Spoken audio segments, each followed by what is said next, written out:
ini soal jual beli tanah ya. Kalau kasusnya Pak Mat itu ya, yang jual beli tanah, jual beli rumah itu cuma Pak Matnya itu bayar cuma dikasih kwitansi. Itu akhirnya bisa diselesaikan. Jadi si penjualnya itu akhirnya mau bertransaksi ulang, dalam arti dibuat akta jual beli di hadapan PPAT. PPAT itu pejabat pembuat akta tanah. Akhirnya itu selesai. Meskipun tanahnya itu diganti itu di daerah Batu sana. Tapi untuk kasusnya Pak Fahri itu nggak selesai. Selesainya malah di perkara pidana. Jadi mereka itu antara Pak Fahri dengan Pak Mat itu sama-sama melakukan jual beli tanah dengan cara yang nggak benar. Nggak benernya itu di mana? Jual belinya cuma pakai surat jual beli di bawah tangan. Apalagi kalau Pak Mat tadi itu kan cuma dikasih kwitansi. Nah, untungnya itu bisa diselesaikan, dilakukan pembuatan akta jual beli. Tapi untuk Pak Fahri ini kebetulan nggak bisa dilanjutkan ke pembuatan akta jual beli, jadi hanya berupa surat perjanjian jual beli di bawah tangan itu ya, cuma surat perjanjian aja, bukan akta notaris, bukan akta PPAT. Nah, akhirnya tanah itu kan bermasalah karena ternyata sudah digadaikan ke orang lain gitu. Nah, disitulah kemudian Pak Fahri itu tidak bisa melanjutkan itu. Akhirnya Pak Fahri melaporkan kasus itu ke polisi. Maka si penjual tanah itu tadi dipidana dengan pasal penipuan. Ya, menipunya kan karena dia menjual ke Pak Fahri itu ketika tanah itu sertifikatnya digadaikan. Nah, ini yang akan saya bahas ya, secara teori, secara normanya bagaimana jual beli tanah yang benar. Pertama yang harus diperhatikan itu adalah si calon penjual itu harus benar-benar dipastikan sebagai pemilik hak atas tanah atau rumah itu. Nah, dari mana membuktikannya? Dari suratnya, surat bukti haknya. Kalau tanah yang sudah bersertifikat atau sudah terdaftar di kantor pertanahan, ya dilihat bahwa sertifikatnya itu sudah atas nama calon penjual. Kalau tanah itu belum bersertifikat, dicek di buku C desa atau kelurahan bahwa tanah tersebut memang di buku C itu atas nama calon penjual itu. Nah, kalau belum atas nama penjual, ya harus dibalik nama dulu. Gimana caranya supaya si calon penjual itu membuktikan bahwa tanah itu merupakan miliknya? Kalau misalnya di buku C desa belum atas nama dia, ya dia harus ngurus dulu supaya nanti di kutipan letter C yang menjadi bukti haknya itu benar-benar atas nama si calon penjual ini. Jadi kalau Anda misalnya ada orang menawar-nawarkan tanah ya, misalnya ini tanah warisan, ini masih atas nama kakekku, nenekku, atau bapakku, ibuku, almarhum. Ya, dia orang yang menawar-nawarkan ini harus dipastikan dulu bahwa dia punya hak di situ. Caranya bagaimana? Ya, biar diurus dulu warisnya.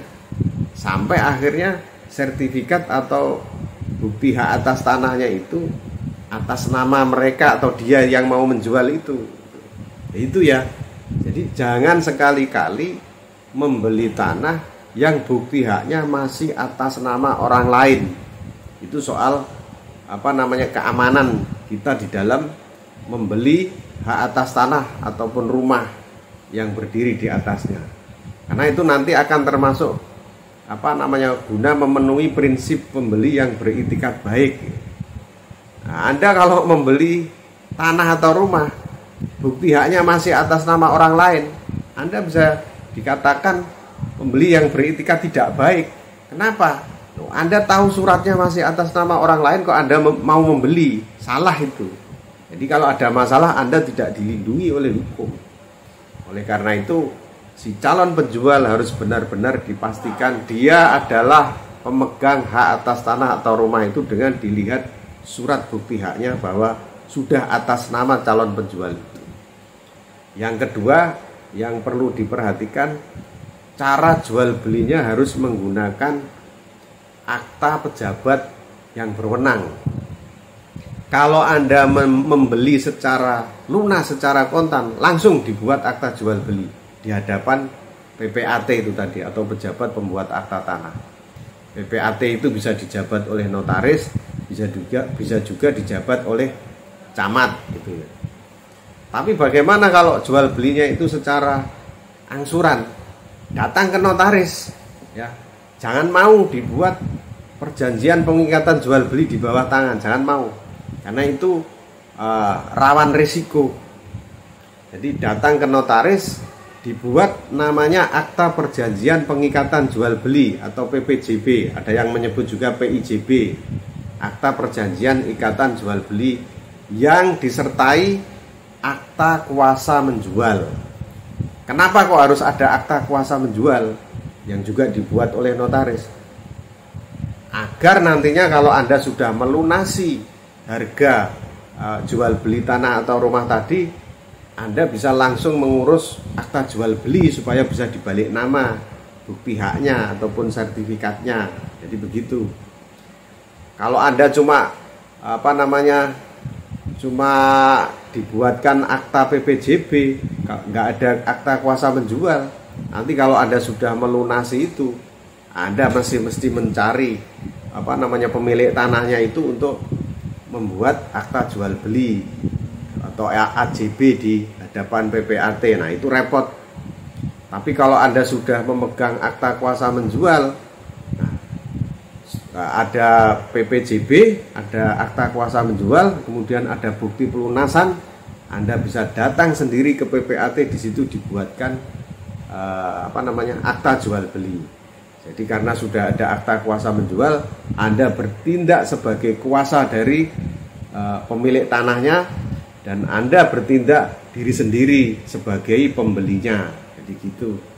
Nah, nanti kalau misalnya sewaktu-waktu pemilik tanahnya itu meninggal di tengah jalan ya, kalau Anda tidak punya akta kuasa menjual, nanti repot. Untuk menandatangani AJB kan Anda harus mencari ahli warisnya, harus ngurus ahli warisnya, harus ngurus penetapan waris. Ya kalau ahli warisnya mau, kalau tidak mau nanti Anda akan repot sendiri. Jadi kalau Anda membeli tanah atau rumah secara angsuran, caranya datang ke notaris, dibuat akta PPJB dan akta kuasa menjual. Nah, itu supaya aman. Nah, kenapa harus ke notaris? Karena kita punya anggapan, kita punya asumsi bahwa notaris itu adalah ahli juga di dalam hal perjanjian, termasuk perjanjian pengikatan jual beli atas tanah gitu ya. Tentu saja notaris itu nggak akan mau membuatkan akta PPJB dan akta kuasa menjual kalau si calon penjualnya ini bukan pemegang haknya. Kalau tidak ada bukti hak atas tanahnya, tentu tidak akan dibuatkan akta PPJB. Jadi Anda bisa menguji kebenaran bukti haknya itu di hadapan notaris itu. Kecuali kadang-kadang ya, ini jarang terjadi, kadang-kadang ada juga notaris itu yang berani ngawur-ngawur gitu. Ya sama, kadang-kadang advokat itu juga ada yang ngawur-ngawur begitu. Nah, tapi paling tidak daripada Anda awam tidak ngerti hukum ya, kemudian Anda buat jual beli di bawah tangan hanya berdasarkan surat perjanjian tertulis dengan kertas biasa, nah, itu malah justru keliru.